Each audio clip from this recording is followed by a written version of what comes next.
Bismillah, donc on va continuer avec une vidéo sur le routage entre les VLAN.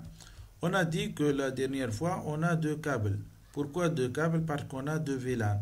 Donc on doit avoir un nombre de câbles autant qu'on a de VLAN. Donc si on a des centaines de VLAN, ici on est obligé d'ajouter 100 câbles, ce qui n'est pas logique et ce qui n'est pas possible. Pourquoi? Parce que d'habitude, le routeur n'admet pas assez d'interfaces ou bien de ports. Au max 2, 3. Donc ici, on ne peut pas utiliser plusieurs liaisons entre un switch et un routeur. C'est pas possible physiquement. Même financièrement, donc on doit économiser nos dépenses. Donc c'est quoi la solution?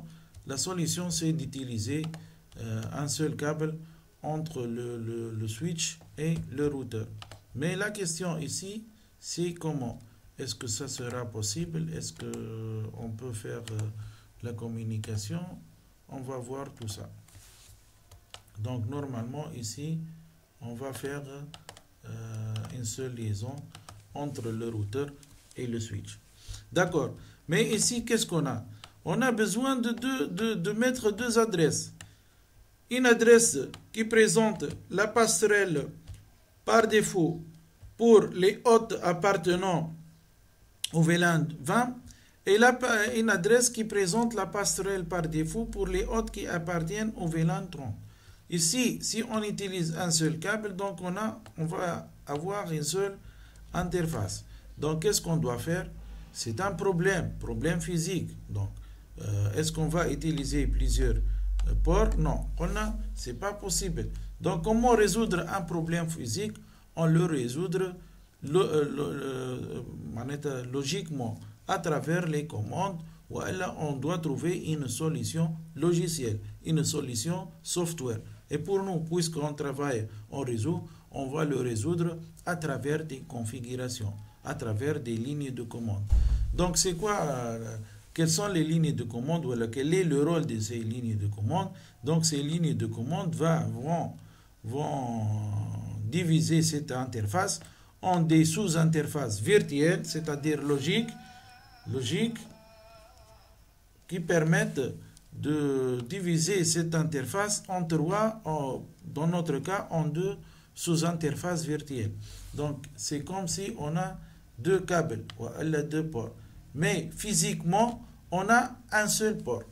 Virtuellement, on a deux ports. Physiquement, on a deux ports. Plutôt. Virtuellement, on a deux ports et physiquement, on a un seul port.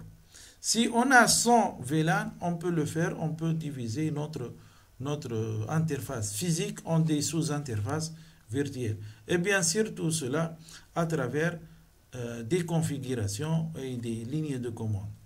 Donc, l'information, normalement, elle va sortir de ce poste qui est dans VLAN 20, arriver à ce switch. Elle va être acheminée physiquement sur le même câble, mais virtuellement sur un autre câble virtuel. Donc, elle va arriver ici.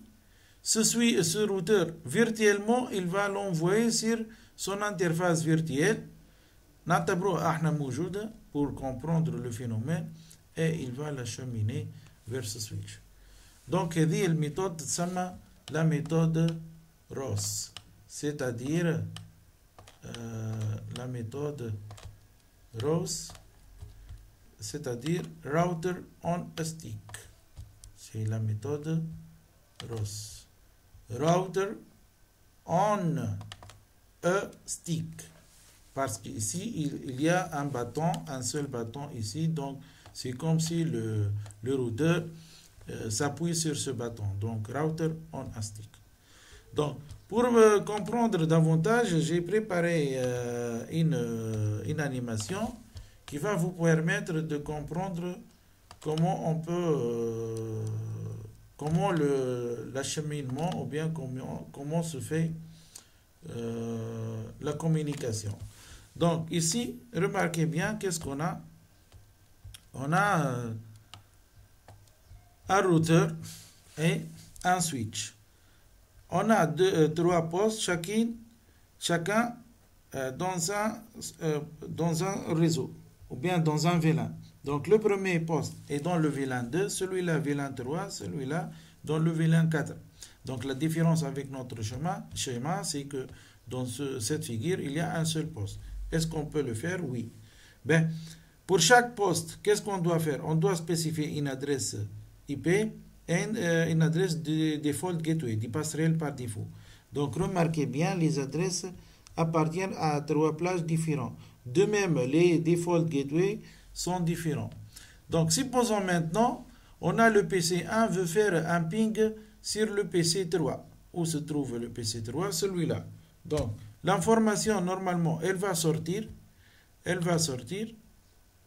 Donc je vais recommencer l'animation. Donc l'information va sortir du PC 1.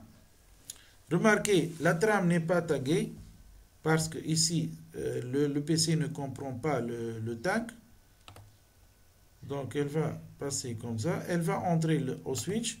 Le switch, il va recevoir une information d'un port access et il va l'envoyer vers un port trunk. On a dit qu'il y a un seul port ici, mais il est divisé en trois virtuellement. Donc ici, puisqu'il reçoit l'information d'un port access et il l'envoie vers un port trunk, il doit ajouter le tag. Donc remarquez là, il a ajouté un tag pour que le récepteur comprenne d'où vient l'information. Donc voilà, l'information arrive sur l'interface 1.200 qui est l'interface noire ici dans ce schéma avec le tag 2. Qu'est-ce qu'il va faire le switch, le routeur? Il va comprendre, il va regarder l'adresse de destination. Il va comprendre l'adresse de destination. Normalement, elle appartient au réseau 3.0. Donc, il va chercher l'interface qui correspond à ce 0. Il va trouver l'interface virtuelle. Cette interface, elle va ajouter le tag. Normalement, les sous-interfaces d'un routeur peuvent comprendre ou peuvent ajouter le tag. Elles comprennent le tag, elles peuvent lire le tag et elles peuvent ajouter le tag. Donc les sous-interfaces fonctionnent comme s'ils étaient des interfaces d'un switch. Donc voilà, donc il a ajouté le tag 4. Pourquoi? Parce que le fait d'envoyer l'information, le routeur, il a regardé, il a consulté sa table de routage. Il a trouvé que l'interface, le réseau destination qui est 3.0, correspond à l'interface 3.200. À l'entrée de la trame sur l'interface 3.200, il est déjà configuré à VLAN 4. Donc cette interface, qu'est-ce qu'elle a fait? Elle a ajouté le tag 4. Donc on peut admettre que les interfaces virtuelles sont des interfaces qui comprennent le tag et ajoutent le tag. Et information qui passe par une sous-interface, il va y avoir un ajout de tag. Donc ici, on a ajouté le tag 4. Normalement, ici, l'information, ou bien la trame, va entrer à un port trunk et elle va sortir par un port access. Donc ce switch, il va intervenir, il va lire le tag pour savoir sur quel port il va envoyer. Donc il va regarder sa configuration, il va trouver que ce port appartient ou à la membre du VLAN 4. Donc qu'est-ce qu'il va faire? Il va enlever le tag, puisqu'il va envoyer l'information vers un port access, et par la suite, il va faire l'acheminement. Donc remarquez bien, normalement ici, le switch a enlevé le tag. Voilà, donc l'information, normalement, elle est arrivée au switch, elle est arrivée au poste 3, au PC 3, non tagué. Donc, si vous voulez, on peut répéter l'information, le ping, donc la sortie de la trame. Arrivé au switch, on ajoute le tag, on l'envoie au routeur Et le routeur, qu'est-ce qu'il va faire? Normalement, il va renvoyer l'information avec le tag 4 vers le VLAN de destination.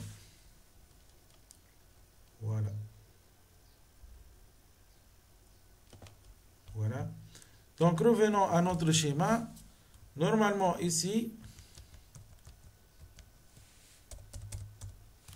on a deux liaisons ici. Donc, dans ma région. Ici, trunk, ici, trunk, ici, trunk. Et ici, trunk. Donc, dans l'atelier que je vais faire par la suite, je vais configurer les switches. Donc, je vais préparer les ports access. Ici, les ports access. Celui-là, ça va être un port trunk. Celui-là, un port trunk, un port trunk, un port trunk. Et ici, un port trunk. Pour les autres, ils vont être les ports access. Voilà. Donc, normalement, c'est ce qu'on doit faire. On doit créer les VLAN et on configure les interfaces. Ben, avant de commencer la configuration du router de la méthode ROS, router on a stick, je vais parler de deux protocoles qui sont le protocole DTP et le protocole VTP. Et ça va être dans une vidéo prochaine. Voilà, donc je vous remercie pour votre attention et à la prochaine vidéo.